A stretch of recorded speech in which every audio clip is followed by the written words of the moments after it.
While we're, Ben is running off to get us a different projector because we're having some technical issues with this one. So he'll be a little bit late and be back, but that's just fine because we'll get the chance to talk a little bit about some stuff that I was going to show you during the presentation. We can talk and answer some questions and wait for Ben for a little bit, and then we'll kind of move through the presentation as we get going there. My name is Patrick Mangan, and I work for Montana State University Extension. I'm one of Ben's co-workers, and I am up on the Flathead Reservation as an agriculture extension agent for the tribal program up in Polson is where my office is. And I grew up in Missoula and live in Missoula now. So thank you for inviting me tonight. I would love to hear everyone's names. So if you guys would introduce yourselves real quick and then tell me a little bit about where you're at as a gardener, if you want to. Anybody want to start? My name's Mary Beth, and I think you spoke at the Master Gardener last fall. Yes. Mm-hmm. So this is my first. My husband built Fabulous greenhouse, and I said, boy, based on what you spent on the greenhouse, I better. Perfect. So I did put raised beds in the greenhouse too, as well, because I'm trying to get the shoulder seasons as well. Okay. And so I have some shelves, and I have seeds that come up, and then it's got really, really hot. Mm-hmm. The soil's still cool, but things open and fans going. And see. Excellent. All right. Perfect. Welcome. I'm Charlene, and I'm in the process of building a greenhouse with all kinds of ideas. I've never had one, but lots of advice from lots of different people on what to do. So I'm trying to figure out how I want to lay it out inside, how to make sure I have ventilation and all that kind of stuff. And I've been a dabbler gardener for many, many years. All right. Probably more luck than Still has been better. right. So I'm excited to be here. Welcome.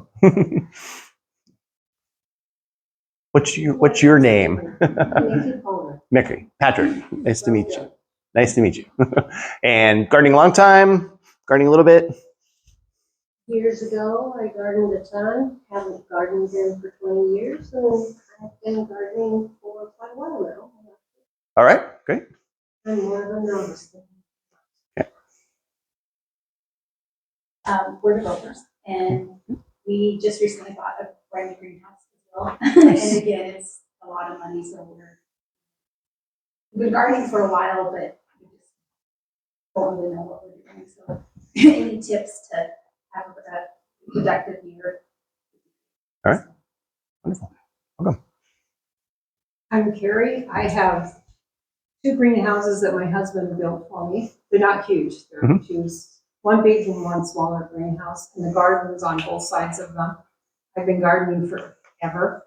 But I can, every time I come, like I did the Master Gardener, learn something else. So I'm here just to keep learning. Cool. Welcome. I'm Ben's mom, Janet, and I have gardened for a super long time. It's one of my favorite things. I have never had a greenhouse. Someday. I do use the greenhouse at school, so but really don't know very much about it. Okay, cool. I'm Lynn, and I have a small greenhouse I've had for about 10 years, so pretty much learned, on the fly and did some research on some things. Hope it gives some more knowledge. Excellent. All right. Well, welcome everybody. So I have gardened in Missoula, and then I lived in Portland, Oregon for several years, and it was so easy to garden over there. So moving back here, definitely, I had to relearn some things and become really familiar with Montana and its erratic weather. And Missoula must seem like it's easy compared to this valley here in a lot of ways, which we'll talk a little bit about climate for gardening. We'll talk a little bit about a lot of different season extension techniques. I just recently also started using kind of that hobbyist size greenhouse, like it's 10 by 24, I think. So it's kind of big for what we would call a hobbyist greenhouse, but just started using one of those this last year. So prior to that, I had done some tricks and trades and things that I learned myself to get things started in my office or in a sunny location, or if you've ever heard of a cold frame or just a small kind of micro greenhouse that's unheated. Never worked with a heated greenhouse before. So lots of opportunities and things that we can talk about and throw out there, and we'll get lots of ideas going. Sounds like while it's nice for us to have that to push the season a little bit earlier and get some things started, we've already identified and run into some situations where they get a little too hot, a little too fast. So they're almost over efficient. We'll talk a little bit about that too. So definitely ask a lot of questions, point things out, share your experiences, because it sounds like many of us have different sizes of greenhouses. I'll give us some ideas of all the different kinds of season extension. That seems like it's kind of practical. As well as some ideas for not needing it for those of us who maybe haven't had to rely on that or haven't had the opportunity. There's lots of ways to work around that and not have to rely on that. So, yeah. Do you have any more hand up? Yeah, I think they're right here on the corner. Yeah, no worries. There you go. Anyone else? Awesome. While we're waiting for our presentation, talked a little bit about seeds, and I'll talk a little bit about seeds in my presentation. Did everybody grab at least one package? Some grabbed 5. Yeah. So when in doubt, grab some from me here. You guys can have these here. We'll look at some, and I'll talk about seeds when we're there. There you go. Anybody else need? Yeah, grab one of yours, or grab one from me. Because seed packages have a lot of great information for us about thinking about when to plan. So when I get into my presentation, I'll talk a little bit about using the calendar to our advantage. And that's how we can use that calendar and planning and a little bit of our understanding about climate here and for gardening purposes. And then some of the pieces of information that can be helped unpacked here. So there's lots of great information on here. Tells us a little bit about the seeding depth and the seeding space in between plants, and if it's necessary, the seeding distance between rows, or if you plant really small seeds like carrots or lettuce or spinach, it might have a thin to distance. So you can plant a whole bunch of seeds and then go through and rogue out and thin out. So there'll be a lot of information on the back of the seed package for that. It'll also tell us a little bit about when we plant it. It'll give us a prediction of days to germination. So like I have some bok choy here. It's telling me days to emergence or days to germination is 5 to 10 days. A little bit will depend on the temperature of the soil that we've put that into. And I'll show you some strategies for that when we get to the presentation a little bit later. But some opportunities to kind of elevate that soil, warm it up a little bit, get closer to that 5 instead of 10. But sometimes, and I'm sure we've all seen it, where you put some seeds in that soil, that starter tray that we've started, and you wait and you wait and you wait and you wait, and you're like, oh my gosh, it's not going to do anything. And like 14 days later, it finally gets going. Welcome. So it'll give us a little bit of information there about that germination. And it gives us another important piece of information about the final age of the plant, or days to maturity. So this is bok choy, and it's 30 to 35 days. So this is a pretty quick growing vegetable for us. So after it emerges, 30 to 35 days-ish. This is a recommendation or kind of an average. I feel like they collected these averages in Missouri, where it's a lot warmer and it's a lot nicer, because 30 to 35 days here might be 40 to 45 days in Montana. Part of the reason why that is because, as you all know, it can get really chilly every single night here. We love that because the sun goes down, you throw open your windows, the house cools off, we don't have air conditioning. Places like Missouri, or even places like Miles City, where we have one of our fellow coworkers who lives and works in gardens, and they'll get 90, 95 degrees throughout the course of the summer during the day. And then the temperature will go down all the way down to 80 at night.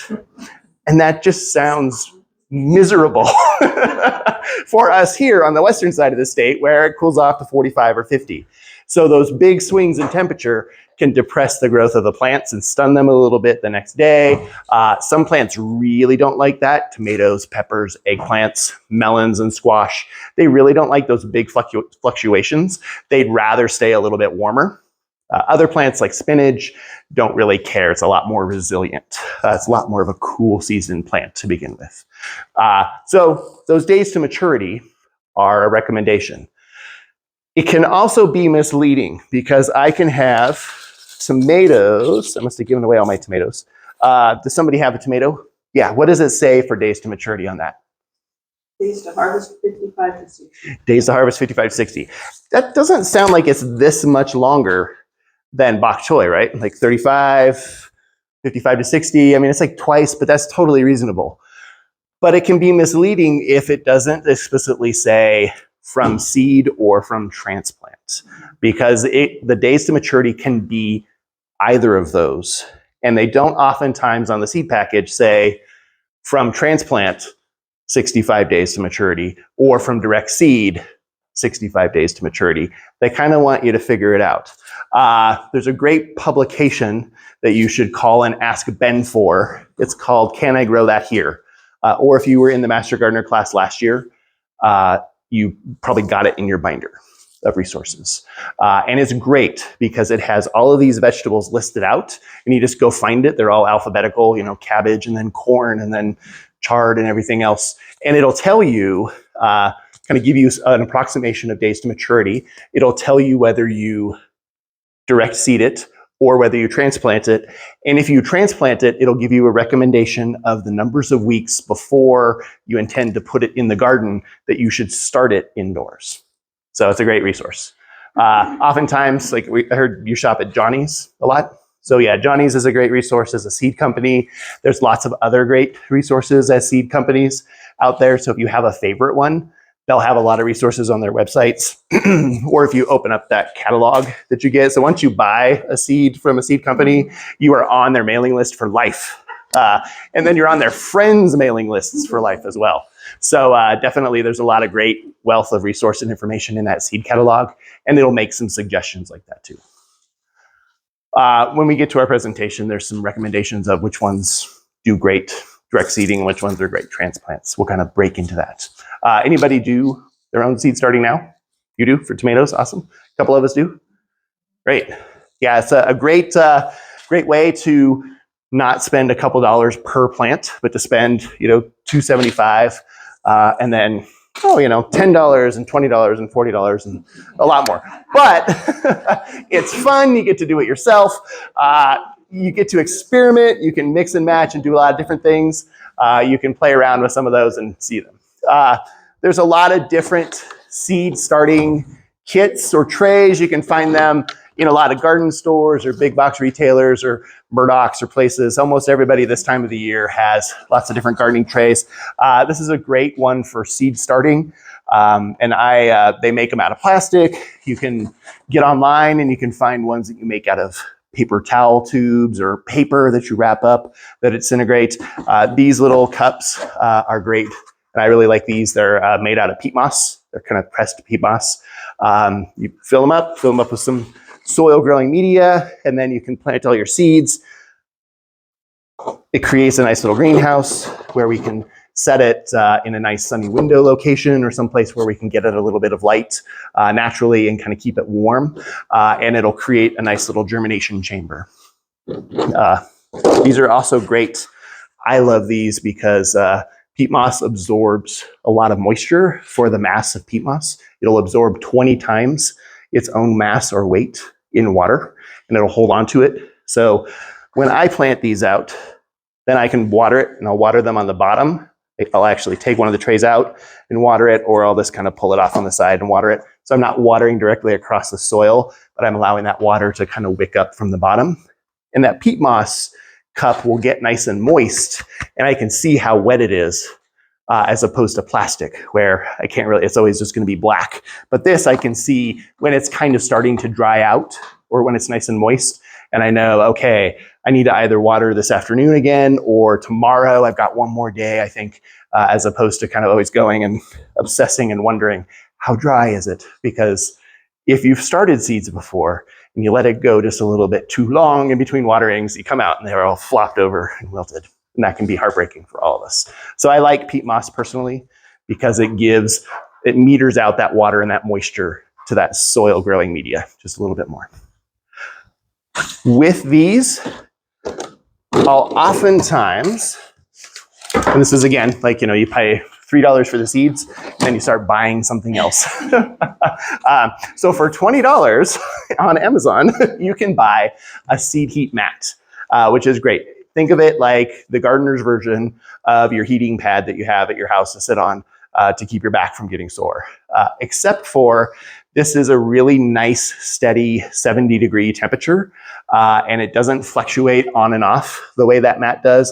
It doesn't get too hot or too cold. So you can invest in this, and then when you get these trays, you just literally park it right on top of the tray, you plug it in, leave it on. It'll bottom heat that soil to a nice 70 degrees. Those seeds, as they germinate, just really love that temperature. So works out really well. You can really set it up, and you'll get a much quicker germination. And if you really geek out and play online, you can look at different vegetables and look at germination temperatures on the internet, and it'll tell you some things like squash and cucurbits really love warm temperatures. Corn is another one that really loves warm temperatures. We don't usually start corn this way, but some things really love warm soils. Other things are a lot more forgiving. So, something for you to think about and invest. Your tray, your brand new seedlings that you just seeded, they don't need light right away. Why not? Yeah, no photosynthesis, right? There's nothing green. So it doesn't need to use light to produce food yet. But as soon as they start germinating and popping up, they're going to need some light. It's always nice to be able to supply supplemental light if you can.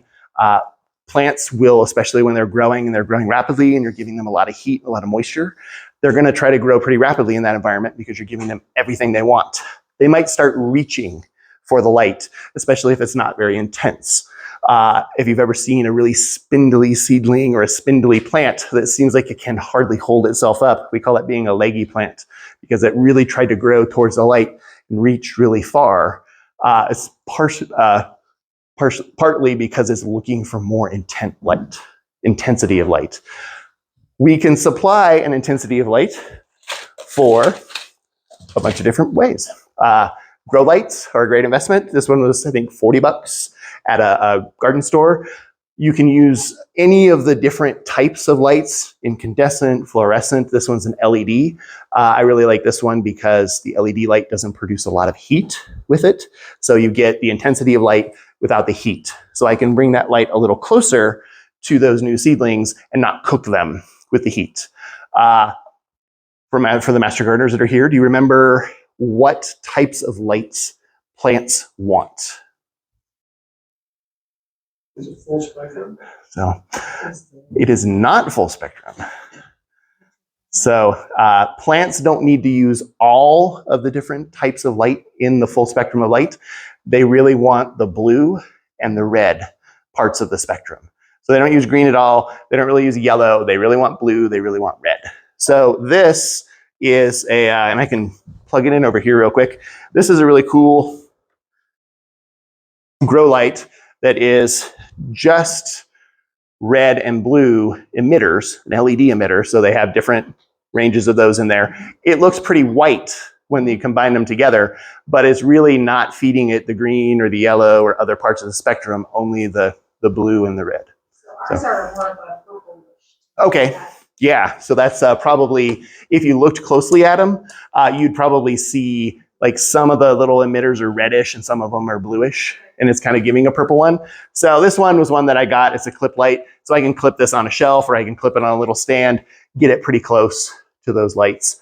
I also got some really cool ones that this is like one of those great things from being an extension agent. It was a brand new extension agent. Walked into my office in Hamilton 7 or 8 years ago now, and our county commissioner, was like, "Oh, I really love gardening. I want to grow some plants. I want to start plants, stuff like that." He said, "I have got something for you." So he came back a day or two later, and he brought me 4 of these really awesome lights. So it's like, oh, these are going to be cool. I'm going to use these as grow lights. This is probably one like what you were experimenting. There we go. Yeah, so this is probably what you're seeing. It's kind of cool because when you hook them up, they're kind of purpley. So kind of a collection of red and blue. Try not to point it directly at you, sorry. So I thought these were great. These were great for growing plants. I thought they were really cool because there's some red and there's some blue, and I kind of knew the science of it, but I didn't know a whole lot about it. And it says on here, 30% red and 40% deep red and 20% orange and 10% blue. And it's like, that's super interesting. I'm curious about the percentages. So I started Googling, like, what does 20% red and 40% blue get me? And I was there sitting at my office computer, and here's where, if you work for a government organization, don't Google everything while you're at the office. Because what do you think came up when I started Googling red light, blue light? So, and then I had to start thinking, how did my county commissioner get this light? And what was he doing before he was a county commissioner? Turns out he was the county sheriff before he became a county commissioner. And so these were impounded from somebody who had a marijuana grow facility that might not have been fully legal. Discovered that on the county computer. It's one of my first days at the job. So then I had to go, file that statement to say, no, I wasn't really trying to Google that. It just happened to me. But really cool opportunity to use these lights now that we got from somebody else who was using those. So lights work great. Heat, when I set up lights for my plants, I can get them pretty close, whether I have them on a rack or suspended just up above. I'll get a simple timer, again, $5 at the hardware store. We'll get you a timer that you can plug the lights into to turn it on and off automatically. And I'll let them run about 16 hours on and then 8 hours off. Give the plants a lot of light. And then in the middle of the night, I'll shut them off so that they can respirate, so they can breathe. And then sunlight comes back out.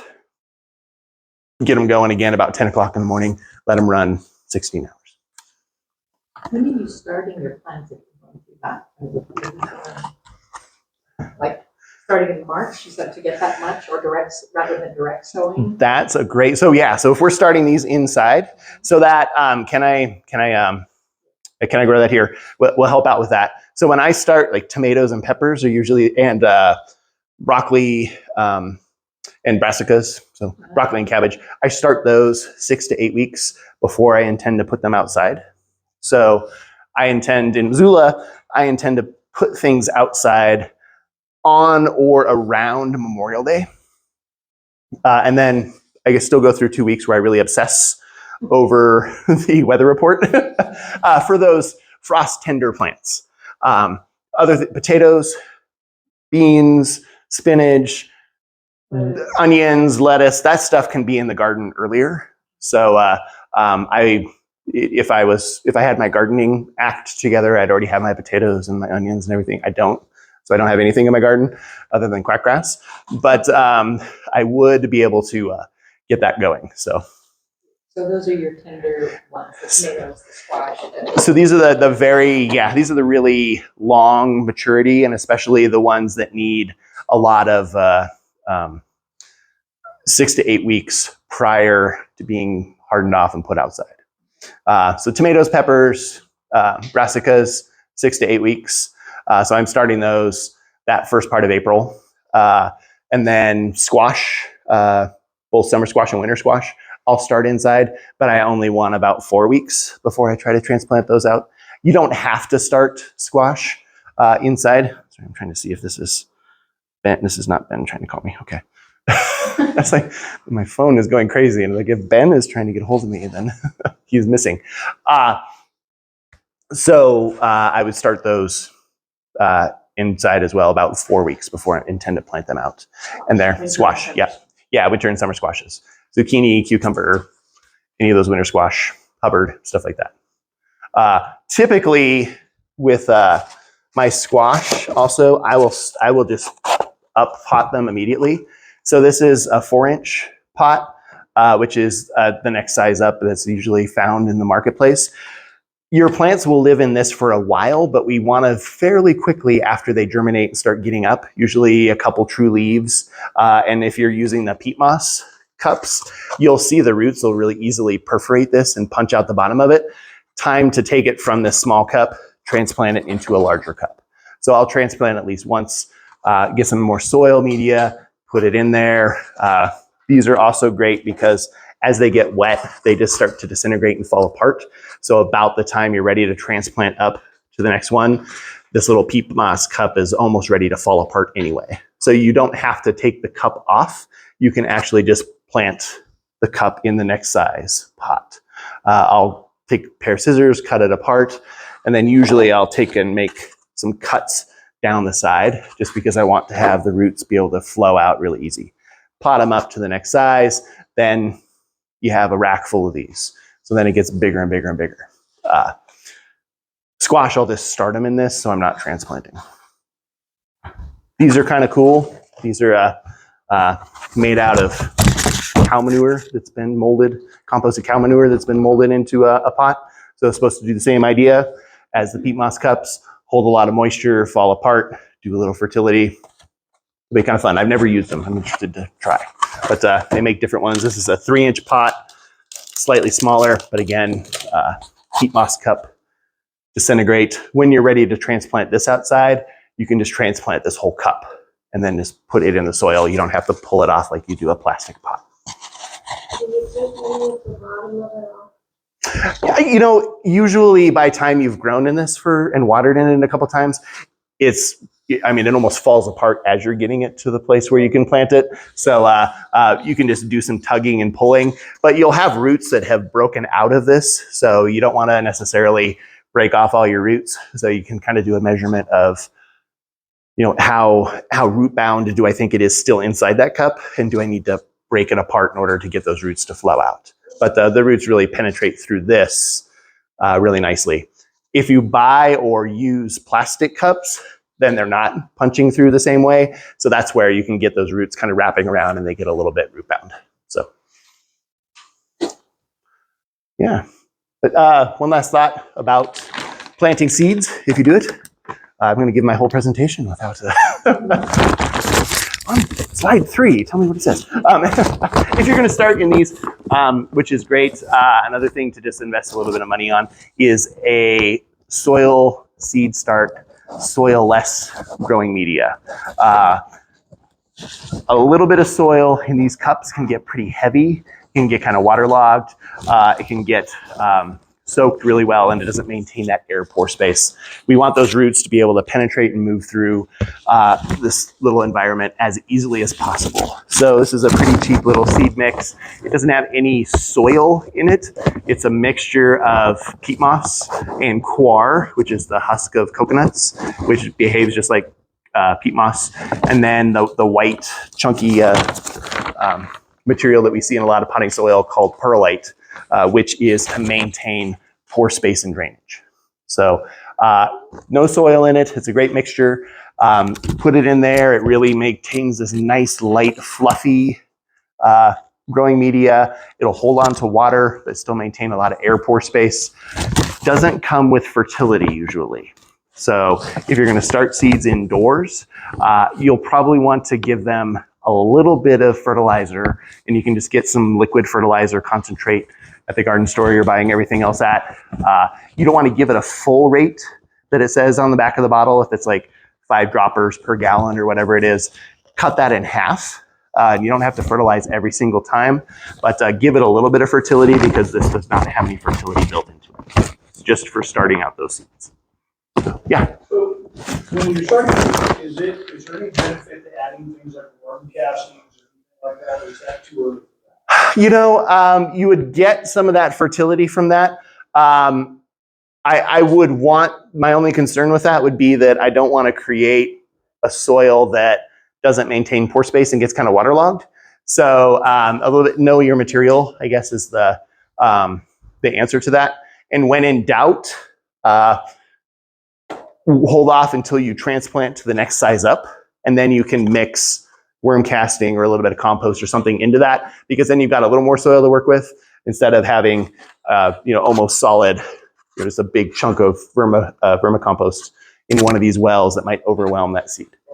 So, and you can do things like make a little fertilizer tea out of that with the vermicompost and use that to water your plants. Okay. Any thoughts on seeding? Yeah. Have you ever gone to the outside? It's called the outside in garden greenhouse. Seen it? I've been in. No. Where's it at? It's on an obscure side street. Okay. No one growing, and it's a big Quonset hut, and they have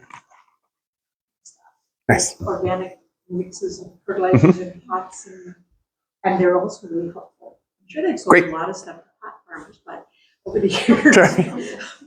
Well, now it's legal, so now it's. But they're really helpful in Awesome. finding some stuff, and Great. it's called outside in garden greenhouse. Okay. It's their little Quonset hut. Okay. Nice. No, I have not been there, but thank you for giving me the information. We talked about seed viability with some of these seeds that these came from Murdoch's, it sounds like, and we don't necessarily know, like this one does say on it, packed for year 2022. Depending on how old the seed is, depending on the type of plant it is, and where we store it at over the year, some seeds can have a pretty good viability. Usually cool and dry is a great place to store seeds from one year to the next. So it could be like in a shed or in a garage where it doesn't freeze, but it gets kind of cool, or even in your house in a cupboard, or if you have a basement or a root cellar where it's going to be kind of dry-ish, that's a great place as well. Like 50 degrees would be ideal, I suppose. But you can get some seeds and you question, like, are they going to germinate? Are they spent? Are they failed seeds? There's a way to test them. So you can take 10 seeds or even 20 seeds, pull them out of your package, lay them out on a damp paper towel, and just put them out in a little grid, and then just roll that paper towel up and roll the seeds into it on that grid, and then put it someplace, like you can put it in a Ziploc bag or a cup, and just put it in a dark, warm place, like your cup cabinet in your kitchen for 5 or 10 days, and let it see what it's going to do. So they've got heat, they've got some moisture. If those seeds are viable, they're going to start germinating. So you can pull it out after a couple of days, roll that paper towel back out, and if you put 20 seeds out and 14 of them started to germinate, then that's still a pretty good seedling viability for an old set of seed. If you put 20 seeds out and you unroll it and there's 3 have germinated, then those maybe are ones that you toss those seeds, because they're probably pretty low percentage of germination is going to happen in that whole seed package, and they've faded away. And lots of different rules of thumb. I've heard a third viability loss every season. I don't know. I don't know if that holds true or not. Sometimes we find seeds in places that are historical sites or indigenous sites that have been there for 200 years and they still germinate. So different plants, different things. Cool and dry is a great place to store seeds at. Anybody do soil testing for their gardens? I hope all of us do once we invest in it. Soil testing is great. You guys should have Ben invite me back, because I love to talk about soil, and I'll talk the whole time about soil. Soil testing is great to just give you a little bit of a diagnostic readout about what's going on with your garden soil. We talk a lot as gardeners about feeding our soil ecosystem. We can feed it both nutrients, but then we can also feed the microbial and fungal part of the soil community and really help those parts of that community thrive to create a really healthy soil ecosystem. And we can feed that part of the soil ecosystem and the soil community through composts or through manures or through things that are going to break down and feed that system long term. What are some of the things that we use to build soil nutrients and soil fertilities in our gardens? Manure, okay. So do you know specifically like cow or horse or chicken or? We use chicken. Chicken, okay, yep, great. What else? Who else uses what? Straw, okay. Alpaca poop, okay, yep. So it's different manure. Old plants. Okay, yep. So composted, living material, kind of composted, broken down old plants, residues. Eggshells, okay, yeah. So some Ash. ash. Oh, the wood stove ash. Nice. Yeah. So lots of different things that we can add. With some manures, like chicken manure, has a little more nitrogen in the manure than a lot of other manures do, than cow or horse or alpaca or sheep or anything. But they also have other nutrients in there as well, potassium and phosphorus. Wood ash has a lot of potassium and phosphorus as well as a lot of salts. So they always say like a little bit of wood ash goes a long way because you'll carry a lot of salts into that garden soil as well. Yeah, and then old plant residues. So straw is also a plant residue compared to a green waste plant or the residues from the previous crop last year. A lot of the conversation about using organic materials, they start talking about the balance of carbon and nitrogen in those materials. So straw has a lot of carbon and not very much nitrogen. Most plant materials, leafy leaves or grasses or old corn stalks, a lot of those things have a closer balance of carbon and nitrogen, which the microbes in your soil want because they will use the nitrogen to eat the carbon and then release those nutrients in that. So if we use straw a lot of times, sometimes they might take the nitrogen from your soil to break down that straw and then release it all. So things like sawdust have a really high carbon to nitrogen ratio. So we don't actually recommend using stuff like that because the microbes would steal all the nitrogen out of your system to break down the sawdust, and your plants would be sitting right there waiting for nitrogen to grow and not getting it. So a soil test can tell us a lot about what's going on with the ways that we feed our soil. Could be on the short term with that synthetic fertilizer that we get in the bag, where we know exactly what the formulation is and we put it out there and we're introducing that to the soil. So we can use that.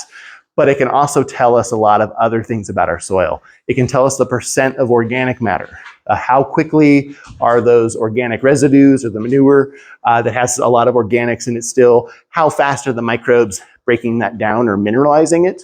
And how is it persisting and staying in the soil? We want to build up a couple of percentages of organic matter. 5 to 8% organic matter in our soils is a great organic matter percentage.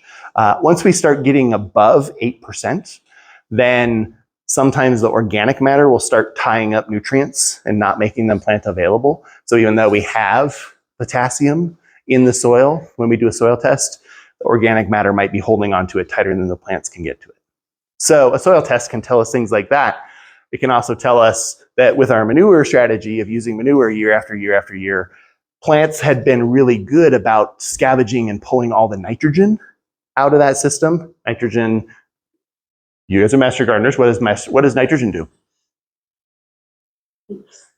Green leafy shoot growth, yeah. So it causes all the green leafy growth, the shoots and the leaves is what nitrogen growth promotes. It builds all those structures. Plants use a lot of nitrogen compared to those other nutrients that they need in a slightly smaller amount, or some things that they need in really, really small amounts. So if we use a lot of manure, which has nitrogen and potassium and phosphorus, then we might have been pulling the nitrogen out every single year, which we're replacing with manures, but we might be getting a buildup of potassium and phosphorus. So a soil test can help us out with that. A soil test can tell us about organic matter. It can tell us about our soil pH. Anybody know kind of what their soil pH is already? What is yours? My greenhouse. Oh, okay. It's right about between 6, 8, 7. Nice. That's a great space for it. Yeah. So it's like, that 6.5 to 7-ish. It's like a great sweet spot for a lot of plants. They really love to grow in slightly acidic, slightly alkaline, slightly above 7 is fine too. Sometimes we'll test soils and we'll get like 7.8 or 8.0. Really alkaline soils. That can cause some nutrient availability challenges. So if we test our soils, we'll know that about our soils and then we can respond. So, yay, projector. But you have a recommendation? Because I've looked at those like on Amazon. There's like something you stick in the soil, or there's something you take a thing and you run a little bit of chemical over it and you strip. I mean, it's hard to tell. We bought one of these things, you stuck it in the soil, and no matter what I stuck it in, it read the same. Yeah, exactly. So skip all those. That's not something you need to spend a lot of money on to buy and have for your own. Come talk to your extension agent who is going to set you up with a soil probe and a bucket. So this is a soil probe that you can use to gather little soil plugs. So we usually will sample about the top 6 inches of soil. So we'll take this in a bucket, we'll go out to our gardens, we'll do kind of a zigzag pattern, and we'll collect at least 20 little soil plugs and put them in a bucket, stir it all together, make a composite, and pull a couple cups out of that. And then for $27, you can send that sample off to a lab and get it analyzed on equipment that's been calibrated. Does that work as well? Because like for us, we have 15 raised beds. And so I built 11 of them all at the same time, the same stuff. So it should be, I mean, we grew different stuff in them, but we should relatively have the same stuff. And I'll have a picture of that when we get to it. We can talk about it a little bit more. So yeah, part of it is knowing your space and knowing how you've treated it in the history a little bit. If you have 15 beds and 11 of them kind of all built at the same time, you kind of have treated them the same way for putting in new compost or fertility or whatever, and you don't see any particular, like, you know, bed number 5 isn't always a problem, then you can take core samples out of all 11 of them, mix that all up, pull out that composite sample, and it'll give you a good composite reading of here's where these beds are at. So also depends on how much money you want to spend. If you, I mean, you can for $27.95 or whatever it is per test, you can test each bed individually, or if you've got, you know, the other 5 beds or something new with different soil fill, you might say, I want to know about these beds, and then I want to do a second test and know about those. Or if you've got, you know, bed number 5 and bed number 8 are chronically problems, something's going on there that causes problems to plants that doesn't happen everywhere else, then that would be a case where Ben or I would say, why don't we test that separately from the rest of them and see if when we get the results, we can tease out what's going on. Yeah, because of the 11 we had last year, 4 of them produced magnificently. And the other ones had different plants in them, but none of them really took off until we started fertilizing it with pond water from our ducks. Okay. And that really seemed to. So yeah, so I'd say maybe just one composite test to kind of figure out what is going on with your soil and what it tells us about the macronutrients, so nitrogen, potassium, phosphorus, but then also some of the micronutrients and the pH and stuff. Yeah, different plants are going to want different things for every year. So there's a whole nother conversation about doing crop rotation. So you have different plants in the same bed year after year because they're looking for different things and we don't want to have a disease pop up. So if you have peas or legumes or things that fix nitrogen and they thrive, but then the bed right next to it doesn't thrive, that has squash in it or corn, that might be because your system is nitrogen deficient. And the peas are taking care of themselves because they're making their own nitrogen, but the other plants are really looking for it. Might be something as simple as that. So, but that'll give us a great baseline of here's what our soil is looking for. And then we can come up with that fertility strategy of how do we feed that system long term? I want to give it some nutrients that are going to be available for those plants. I want to feed the bacteria. I want to feed the fungi. So we might get back a soil test with manure that says, you don't have a lot of nitrogen. The plants did a really good job pulling that all out. We've got a lot of potassium and phosphorus. So let's find a different source to feed the soil next year and ease off the manure a little bit. So it might be, there's some organic, like blood meal or fish meal is an organic nitrogen source that doesn't have a lot of potassium or phosphorus in it. Or we might go green waste to feed organic matter into it, but not something that has a lot of potassium or phosphorus. Looks like this. So we are going to talk about a couple things, and we'll race through the parts we kind of already talked about because we covered some of those. But I wanted to introduce just a little bit about kind of the climate of gardening that a lot of us know or plan for. And even if we plan for it, sometimes it still sneaks up and gets us. Then we'll talk about some of those season extension ideas. And then seeding, we already covered a lot of that, but then we'll talk about just a few kind of garden things in the front. But important questions for us to think about, no matter where we live, is, as it pertains to gardening, is when does that last frost in the spring happen? And when does that first frost in the fall happen? And how many days does that give me in between? Yeah. So yeah, it's you say that, but when I crunched your data, I was just like, it seems like probably the last frost in the spring and the first frost in the fall are kind of the same date sometimes. So, and then are there any other things that I should just know about with climate that might be important for me? So thinking about weather and climate, that they are kind of two different concepts, but they're related to one another. Weather is kind of what's happening in the atmosphere just above the earth at one place at one time. Today, gorgeous, 85 degrees, calm, lots of light filtering through. So that's a weather observation. That's one place, one time right now about this air right here. Climate are those long-term patterns of weather observations, but also can take into place lots of different measurements about that space.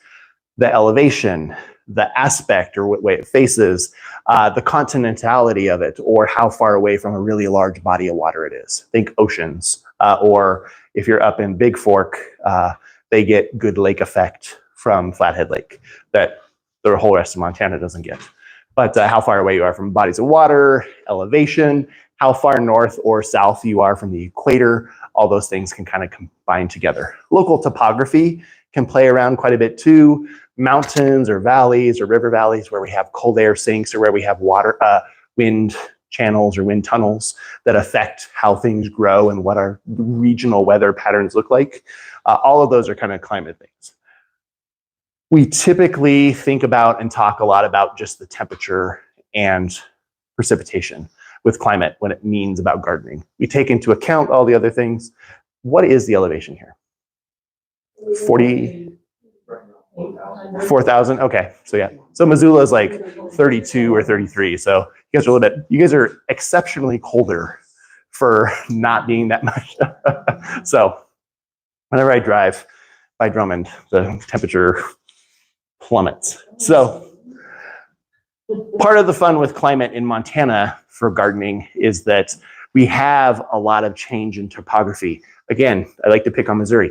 It's really easy to garden in Missouri because it's a big flat table. Things don't change there.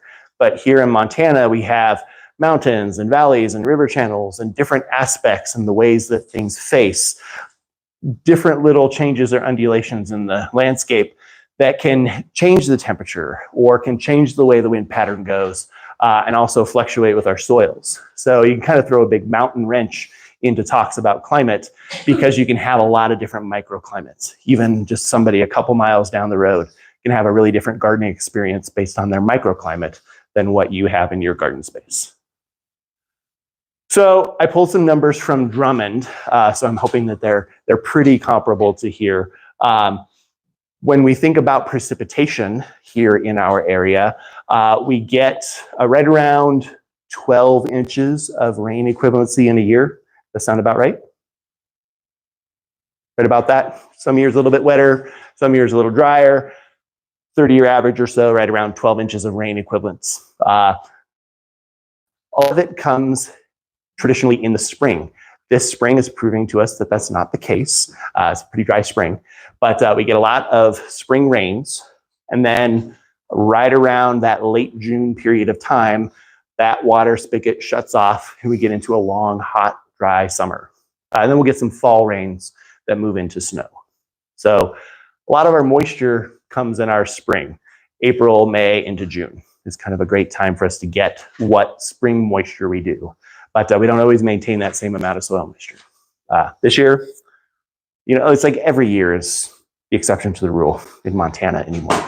But typically what happens for 30 years?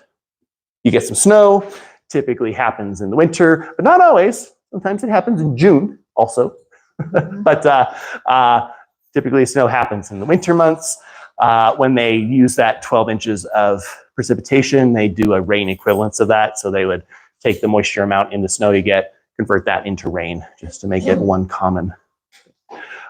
Temperatures are cool here if you look at average temperatures, you know, up to maybe the high 70s or average of low 80s, even throughout the course of the summer for that high temperature.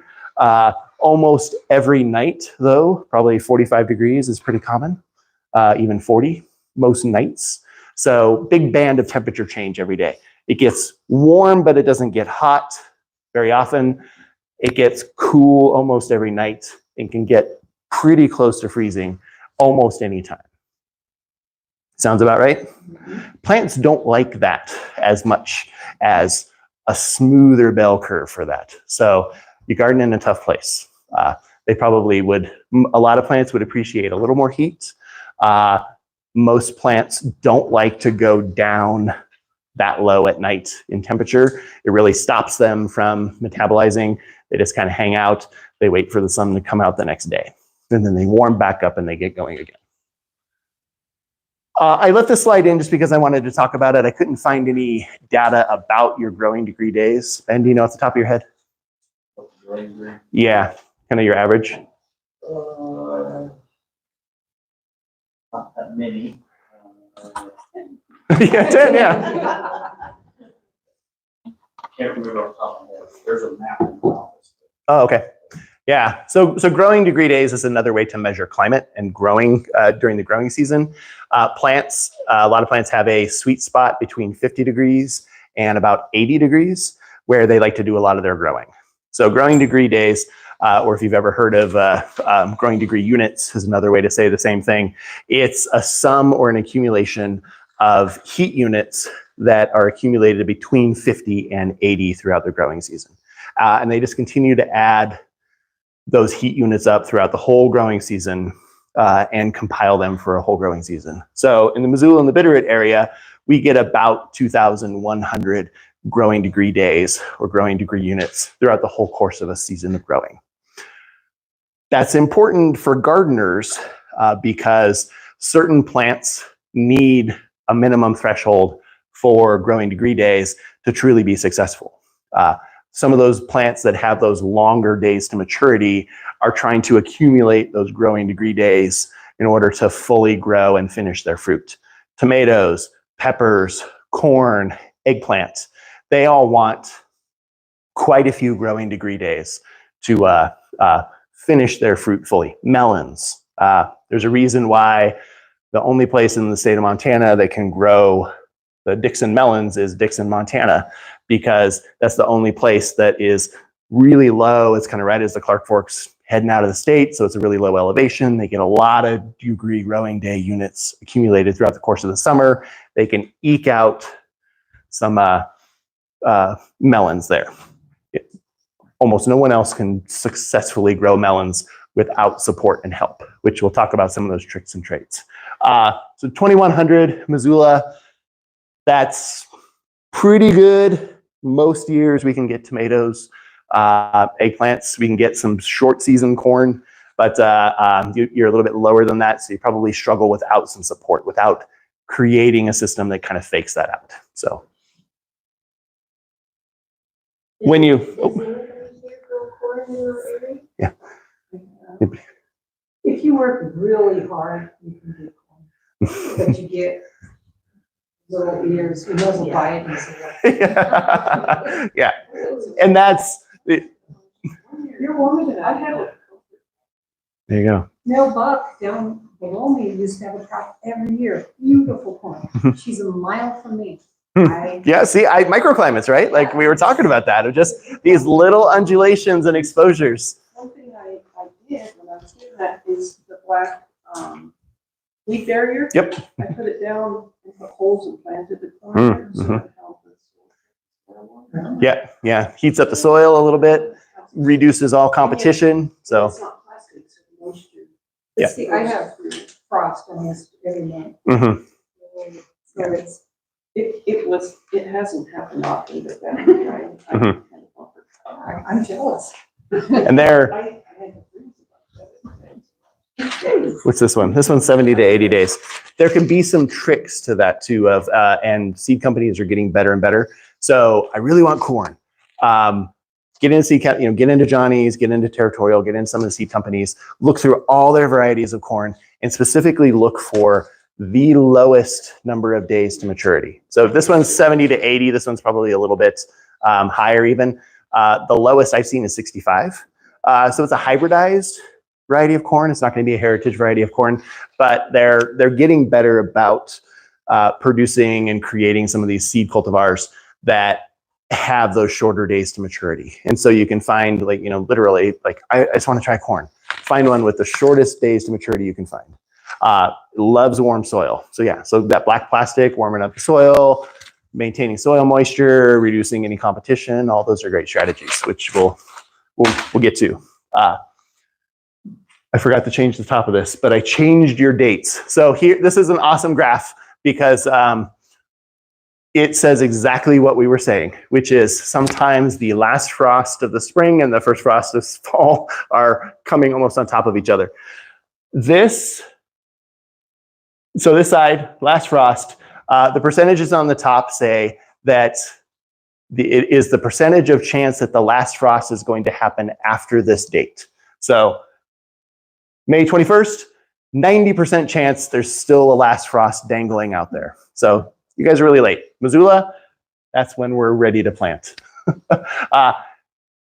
50% chance by June 15th. So 50-50, the last frost has happened, or it's still dangling out there. And then by the time you get to July 12th, there's still statistically a 10% chance that that last frost will get there, or / first frost of the fall. Because same thing on this other side of saying, you know, 10% chance that on August 19th, the first frost of fall has already happened. So low percentage chance it's already happened, but it's August, right? It's already August, and we're talking about frost. Everyone else rocking and rolling and growing, you all already worried about frost. 50% chance by the first part of September, mid-September, almost assuredly it's happening. So your window of growing is very flexible, and it's very short without some support and help. That's really what it means. Missoula, 120 days. You guys, 45? So maybe less, who knows? Might come at any time. So that's part of your thought and strategy. It's really nice outside, don't get fooled. You still got some winter coming our way. We're sure of it. So don't do a lot of planting yet. Something's gonna change up. This weekend, it's going to get cold and it's going to get rainy. Are you guys predicted to get snow and frost? Yeah. Yeah, we're going to get like 40, you know, and it's like, oh, it's going to get 40.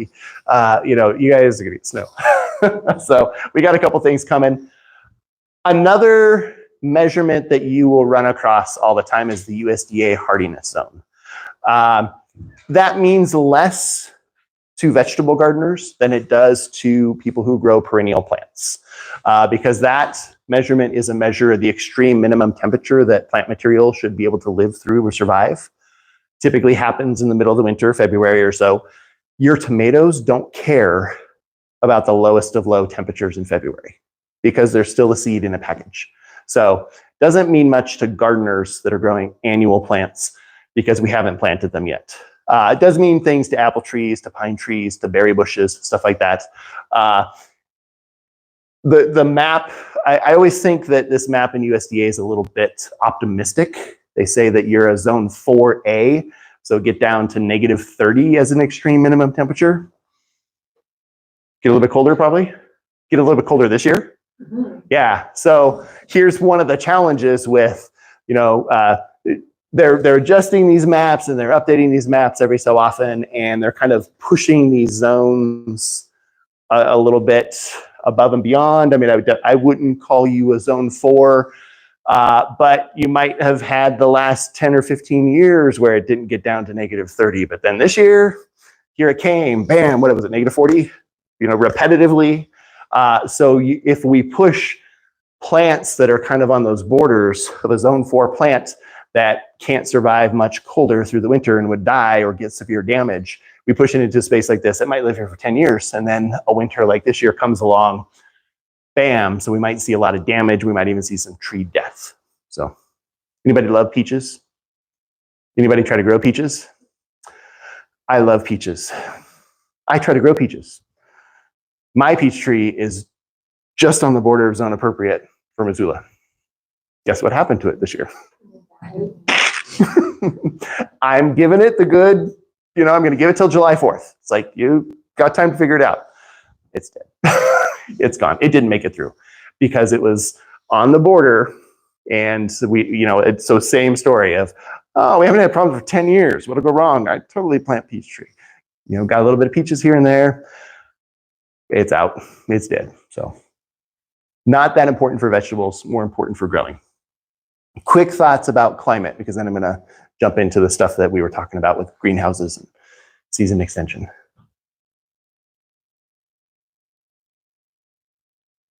Okay, so you garden in a tough place. Mother Nature is against you. So there's some strategies and some things that we can do. We talked a little bit earlier about planning and using your calendar to your advantage. So thinking about those dates that I think I can get some stuff out in the garden, and I'll talk a little bit as it comes up about plants that are more frost tolerant and ones that are not at all.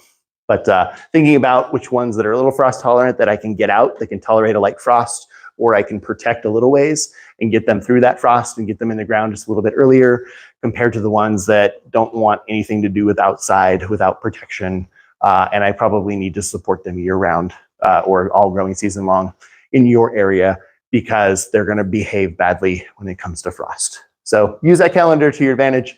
Ben, I told them that you would get the Can I Grow That Here, which has all that tables and information. So when MSU's website crashed last week, and our store, our publication store has not reopened, so I couldn't download something and print it off today. So Ben will get it for you when the store reopens. There are ways for you to use quick covers to protect things that you put outside in your garden when that light frost is coming. So down to about 28 or so. You can pretty easily protect plants with a light cover down to about 28. Much colder than that, some of these light covers don't work, but you can get a little bit of cover and provide those plants with some protection pretty easily if you're watching that forecast and you know that that light frost is coming. If you've ever heard of frost cloth, it's just a woven material that is breathable, but does trap enough heat in to just keep the frost off the plants and to create a little microclimate under that cover to just keep that a little bit warmer, keep it above 32 overnight. So you'd go out in the afternoon, you just put that over the top of the plants, weigh it down with some rocks or rails or whatever, and then go back out in the morning, and you can pull it off after the sun has come back out and it's warmed up. So the one on the top is, if you've ever, it's a caterpillar tunnel or a low tunnel. So they actually have some little iron things that they bent over and they just staked them down and they stretched it over the top of the plants. They probably left that there for a couple of days in the growing season. Or this is my garden in Missoula, and that's just a $3 painter's drop piece of plastic that was like 20 feet by 20 feet. And so I went there and it was like, oh, it's going to freeze tonight. I put some tomato cages up and I put some rails on the end of it and I just threw it over the top. The tomato cages kind of held it up off the plants, but created a nice little temporary greenhouse to keep it warm overnight. And then I went out in the morning and I just peeled that back so that when the sun came out, it didn't cook the plants underneath that cover. So really simple solution. It'll buy you a couple degrees. It doesn't, if it gets down to about 20, probably not enough cover to save your plants. But 28 and above seems like those do pretty good. So simple covers, things you can do really quick. Yeah. If the cover touches the plant, will it kill it? No, it's fine. You can just drape it right over the top. I just like to hold them off, especially like this was like the first week of, this is like the first week of June. So just my tomato plants were really only this tall. So it's like, oh, I don't want to throw a piece of plastic over the top of it and kind of break it off. So I had something to hold it up. When they get more robust, you know, you can just throw stuff right over the top of it. So I have had them go die, the part that touches the plastic. Because it freezes. Yeah. So you might get some, if you can, you're creating a mini greenhouse, basically. You're creating this little fake environment. And then depending, like, especially if you're using plastic as a cover, as soon as that sun comes out, it's going to start heating. The sun's going to be able to penetrate that, heat up the soil, heat up the plant, and create a greenhouse, which is going to get really warm really quick. So you got to make sure you get that off. Walls of water. Anybody use these or ever seen these before? These are, think of these as like little popsicle, the frozen popsicle things. You fill that Yeah, like otter pops, yeah. So you fill those little tubes with water, and then you put them around the outside of those plants that you planted. So there's a little tomato plant, a little pepper plant inside of that. Water absorbs sunlight. It's a great heat sink. It'll hold on to a lot of heat energy, collect it during the day, radiates it back into the plant at night, kind of keeps that little microclimate going really well. So that's an easy way to push those small plants out into the garden just a little bit earlier, surround them with those walls of water, and that'll just feed them. Enough light gets through it so the plant can continue to grow. Some people say that they'll leave those on year round or growing season round. They never take them off their plants. They'll let the plant grow out the top. They'll just continue to let it grow. Typically, these are things that extend the season a little bit. And then as that plant pops out the top, usually that last frost has come too, so you usually take it off. You're also not getting the protection of having that plant inside that wall of water. So after it starts growing out the top of it. But people do both things. So some people have used them. They work really well too without water if you're putting out new plants in tomato. Put a tomato page over and stick those on there, So, and it keeps them in. Just creating a little windbreak / kind of a micro greenhouse again. Put them around roses too. Oh, okay. In the wintertime, without water, just put plastic in there. Okay, yeah, nice. Yep, anything to create just a little bit of a microclimate. I've always, I don't use these personally, but everybody says get a 5-gallon bucket, put the bucket upside down and wrap it around the bucket and then fill it while the bucket's there and then take the bucket away. And then it maintains that circle. So it's a pro tip from somebody, not from me. Tomato cages work too, yep. You can make your own. Anybody have a teenager at home that likes to drink a lot of milk? So you can use those gallon milk jugs. You can cut off the bottom, and then those are things that you can put over those small emerging plants at night, and you can just go out there and you can just pop them on the plants real quick. They also make some of these you can buy, but if you have a teenager at home that drinks a lot of milk, just start saving those gallon milk jugs, and then you can go out there and you can pop those in. So those make nice little micro greenhouses. Just keep that cold air away from that plant, and then you just go pull them off and throw them in the shed for the day. So definitely a possibility. So you're just going to cut the bottom off and the top too? Yep. So that the plant. So I cut the bottom off, and then I usually just leave the cap on because I'll put them out if I have a small tomato or pepper and I'm worried about frost. I'll just go out there, grab the handle, and just go, and then. That's the center. So yeah, so that's it's when you steal pictures from the internet, you get what you get, right? So, but I also think that that is still, if it's 28 degrees outside, that plant is protected. Now you might lose the very top of that plant, but that plant core is protected. So They actually might leave that all season. yeah, so yeah, I My mother wonder. used to grow tomatoes in buckets. You- So she left the bucket up around the Oh, tomato plant interesting. the whole time, the 5-gallon bucket, bottom cut out. Okay, You just watered so much water in the base of the bucket. interesting. Okay. And I'm from Miles City where it's hotter than heck. But yeah, that's what Mom did. I guess give the tomatoes some support. Yeah, just give them some support, and Keep the water. probably when they're young too, that wind shear, just getting them so that you can protect them. Yeah. There are slightly larger things that you can put in concert, either with a ground bed or with a raised bed. So somebody will take your money. So if you want to give somebody your money, there are things on the internet that you can buy that are, these are cold frames or little frames that fit usually around the top of a raised bed. And then, these are different ones that one looks like it's got a pretty easy little handle there. So you can pop it on at night, pull it back off during the day. This other one looks like it has some hinged panels, so you can close those at night, create a mini greenhouse, and then you can open them up during the day to ventilate. So some cold frames work out really well. You can spend money and you can buy them. You can make some yourself, old windows or poly panels, put them on a raised bed, and then just provide it with a little hinge so you can open it up. You're creating a greenhouse environment that is going to allow sunlight to come in, heat up that space inside, and then it's going to trap that heat. So that's great when you're trying to grow when it's really cold outside, but that heat can build up pretty quickly. So you want to have a way to be able to ventilate it. So you can prop it open just a little bit there, like they're doing that for the day.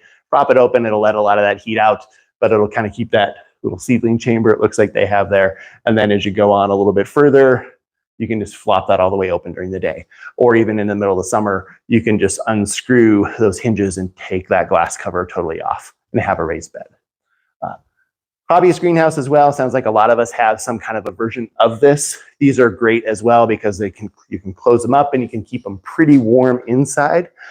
Even on nights when it gets really cold, they'll still retain quite a bit of that heat.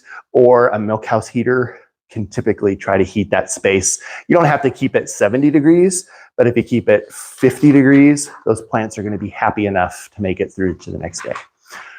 They work great, as we were talking about earlier today. They get pretty warm pretty quickly. So a day like today, it was probably pretty hot in there. And I'm growing in one of these today too, so I didn't go up to my office today, but I had to have my coworker go out right away in the morning. You have to open up the window, you have to flop open the door, you have to prop out all those windows. Let's get that heat dissipated as fast as possible. And then you got to go reverse that at 5 o'clock when we leave. Or for you, you have to make sure you reverse that when that next 20-degree day is coming, or 20-degree night is coming. Throughout the course of the summer, that can be a very difficult environment to grow in. So they're great for starting plants, probably in the heat of the summer. They're going to be really hot without a very effective air movement strategy. This one's got, a little roof vent. That's great. That's probably not enough. They've got the doors flopped open. I'd probably want to have a door on one side and a door on the other side, and then have some box fans that are trying to move air through that. And I'll show you some other examples of Hightunnels or other structures that have even better strategies. Really hard to get enough air flowing through that. So think about how you can prop in, can I put a box fan in one of the windows, even if it's facing outward, so that you're trying to pull that hot air out and cause a draft to come in the door in the other end or so. Would you recommend putting one that or? I have not done it yet, but I am prepared to probably have one as an inward-facing fan that's going to blow cold air in, and the other one on the other end blowing out, so kind of attached to the window or the opening. So trying to create that draw. Yeah, So, you have one sucking the hot air out. Okay. I wondered if it would have the other end. So yeah, and especially if you can get the exhaust fan, if you can get it up towards the peak of the roof, because that hot air is also rising. Yeah. So you can put one on the ground as the intake and the other one as the outtake. Might cool it off.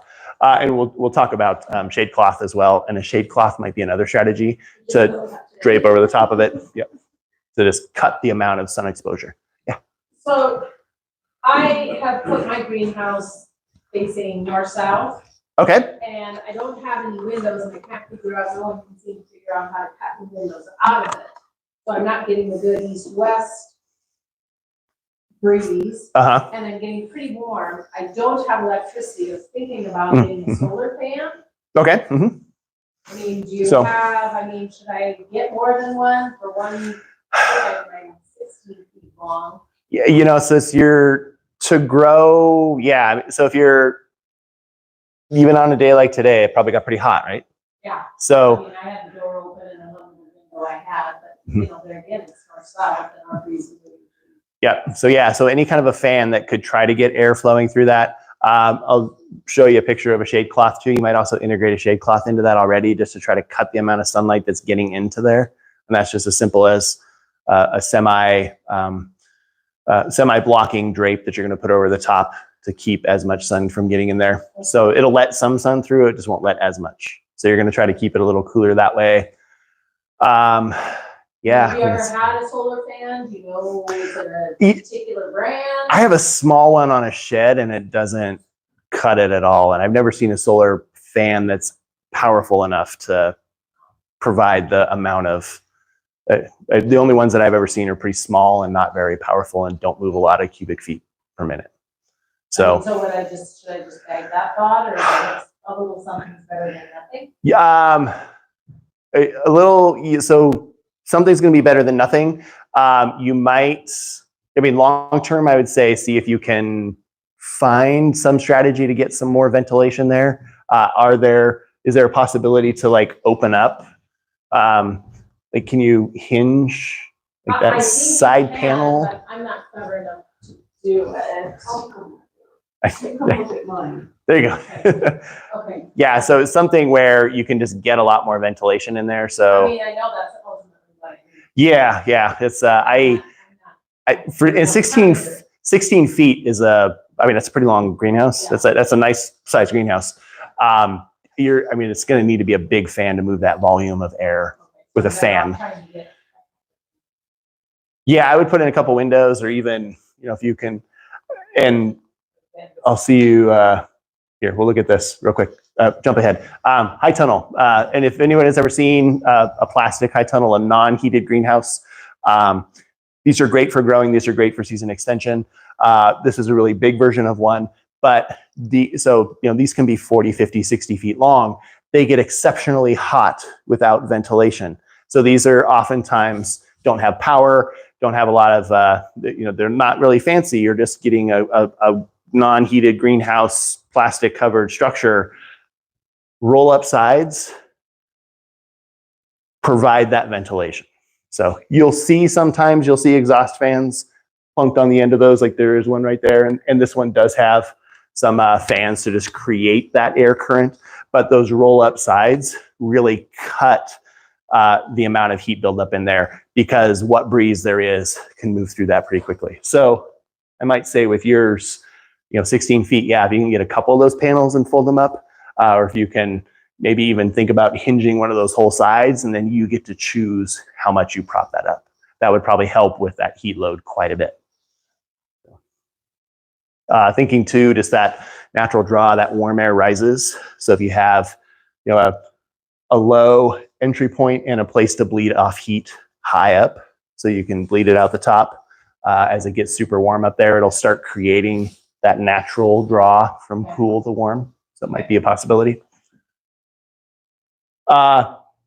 Simple things you can do as well to just kind of create your own. So it could be a raised bed with some PVC pipes and some little brackets that you can slap on there, and then just a sheet of plastic. And you can use just big binder clips to clip that onto those PVC pipes.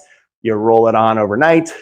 Maybe you leave it there for a couple of days when it's really cool, and then you can just start playing with adjusting it yourself. Do I pull it half off? Do I roll the side up? Do I take it all the way off on really sunny days? Do I throw it back on at night?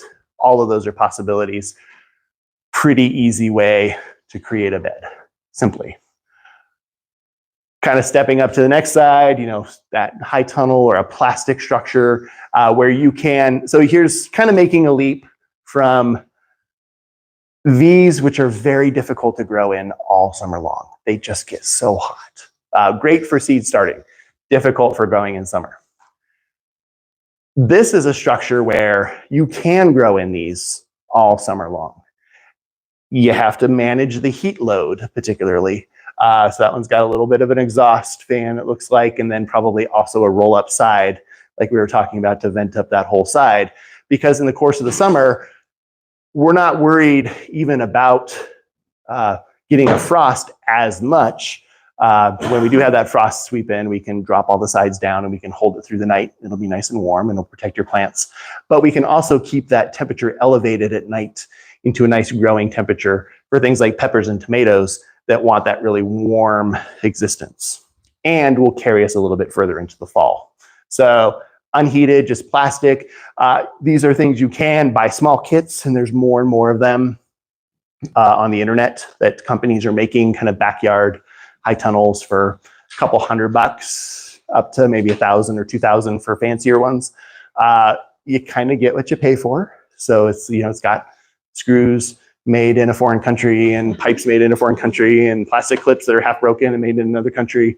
So you can buy little kits. You can also kind of make them yourself. I've seen some good, interesting ones with those metal cattle panels where they just bow those over the top, and that becomes the structure. And then you just put the plastic over the top of those. Then you just anchor that down even with T-posts. You kind of make your own. You have a plastic door on the end.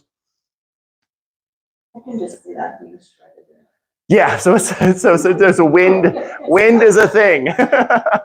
This is a really cute one from Western Oregon. It doesn't have wind in Western Oregon apparently. So yeah, so it's these are, you get what you pay for. So if you get cheaper ones like that, they can get shredded in the wind. For a high wind area, the end panels are where the blowouts oftentimes happen. So you can invest in pointing that into the wind, and then maybe switch that from just that cheap plastic visqueen. You can put in like some plastic poly panels and a nice door that closes, because you see one end fail and the other end blow out, and then it's gone. So Yeah, we built one that looked almost identical to that, like 4 years ago. And over the course of the summer, we replaced plastic. yep. So. Yeah. So kind of scaling that up to the more commercial. These are about $8,000. If anybody is on a farm or a farmer, NRCS does have farm grants to purchase these. So if you're really excited about gardeners, and I've seen some people who have done it, NRCS will help you, and it's almost 100% cost share. It costs about $8,000, but you could buy one and then you'd have all the space you wanted to garden. So this one's really nice, and they make them different sizes. These are a little more engineered. They help you choose some of the engineering plans that are suitable for high snow, high wind areas or higher wind areas. So they're not fallible, but they're a little better structure. They're just made for more commercial agricultural places. All sorts of different things that kind of go into those. You can have a double poly layer with a little air pocket in between, a vacuum pocket, so that it creates a really nice insulated space. Some people get away with growing in those with a heater year round.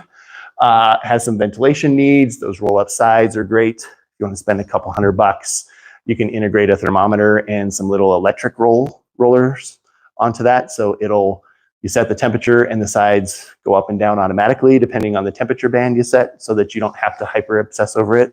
I've worked with one of these myself. I had me as the hand crank going out there. So I'd go out there in the morning and hand crank, and I'd go out at night and hand crank it down. I didn't ever go anywhere for the weekend because there was nobody to hand crank. So, but creates a nice warm environment.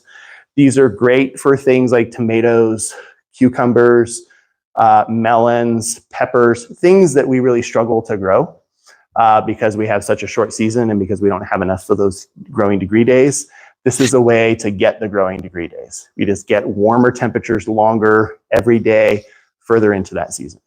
So, shade cloths, we kind of already talked about this, but here's an example of one. So it's just kind of a dark cloth. It cuts the amount of sun that can get into those structures. Might be something to think about with your greenhouse too, is just kind of draping that over the top and that exposed sun side so that you cut the amount of sunlight that gets into that greenhouse. Kind of keeps them. Amazon. Yeah. I just bought a 10 by 14 one for $30 Mhm. on Amazon. Yeah. Or yeah, we're just even. Oh. Yeah. Yeah. If you. Harbor Freight has them. Cool. Yeah. If you just Google greenhouse shade cloth, you're going to get 20 search from different nursery companies or nursery supply companies. Sounds like a couple local places have them as well. So great opportunity, kind of cuts and drape them over the top. It just cuts the amount of sunlight that's getting in there, kind of keeps it a little more moderate. Yeah, we put ours on today at like 11, and by noon I was in there next door. So. It did cut it, yeah. Yeah. So super fancy year-round ones, just greenhouses that you can grow around year-round. Definitely thinking about having some kind of an insulated layer. The materials are getting better all the time. They actually have like greenhouse industrial bubble wrap, basically. It's a double layer bubble wrap that has little air pocket vacuums in every side. They're using those to cover a lot of greenhouses now because they're a lot more efficient and a lot cheaper than those polycarbonate panels or glass panels, which have a lesser R value or insulative value. But definitely putting them in. They'll have heating systems for the winter. They'll also have fairly elaborate cooling systems because all of those challenges of heat load just become more pronounced when you have a bunch of glass panels or polycarbonate panels.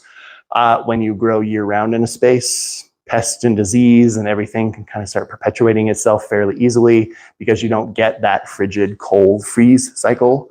And you're having a managed environment that has a lot of humidity in it. So you're not getting the arid winds to kill out or chill out diseases.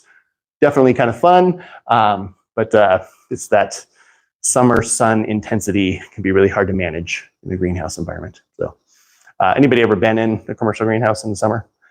Usually have a whole wall that's dedicated to being an evaporative cooling wall. So they'll have that drawing fan that's pulling air out of that greenhouse, passing it through an evaporative cooling wall, trying to cool it off.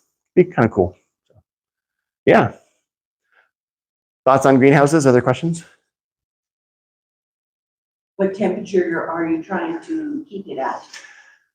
After about so every plant's a little bit different, but after about 85 degrees, plants don't grow as effectively. They kind of stop effectively growing and they just go into evaporative cooling mode. I mean, there's some of those really warm seeking plants, corn, tomatoes, like, you know, all the things we can't grow. Warm, you know, peppers, tomatoes, corn, eggplants, those like a lot of heat. So they're, you know, when I say 85, I might mean 90 for them, but there's things like the leafy greens and peas and potatoes. When I say 80 or 85, I really mean 75. So every plant's a little bit different, but yeah, after kind of 85 is a rule of thumb. After about 85 degrees, plants really switch what they do. They just go into evaporative cooling mode. So we talked about a lot of these. One thing that we didn't talk about much because I was waiting for the slide so I can remember is that there are different plants that have different tolerances for frost. And you have that somewhere in your packet. You know, the onions, spinach, the greens, a little more frost tolerant. You can push those out into your garden a little bit earlier in the season. They'll tolerate light frosts.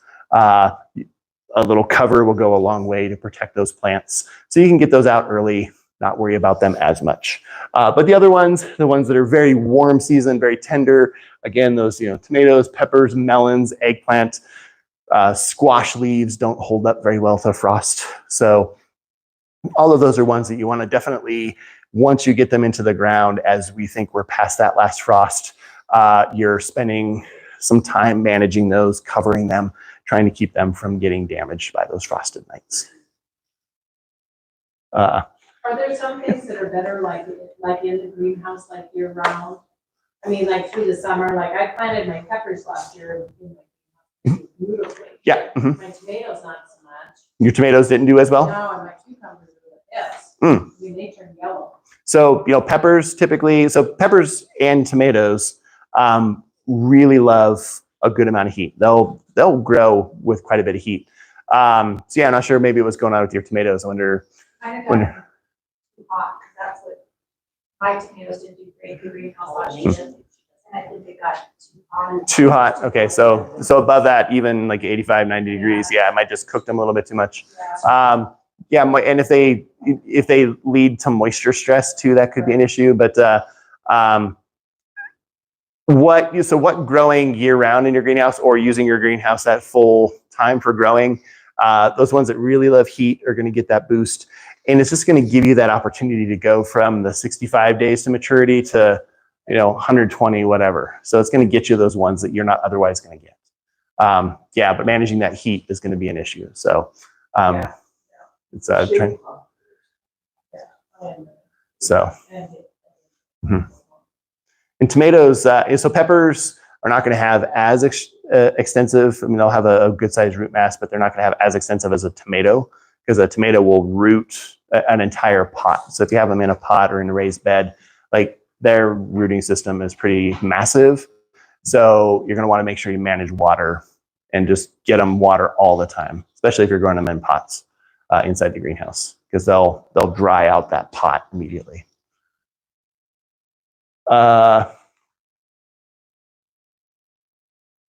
We talked about a lot of these things, so we'll skip over it.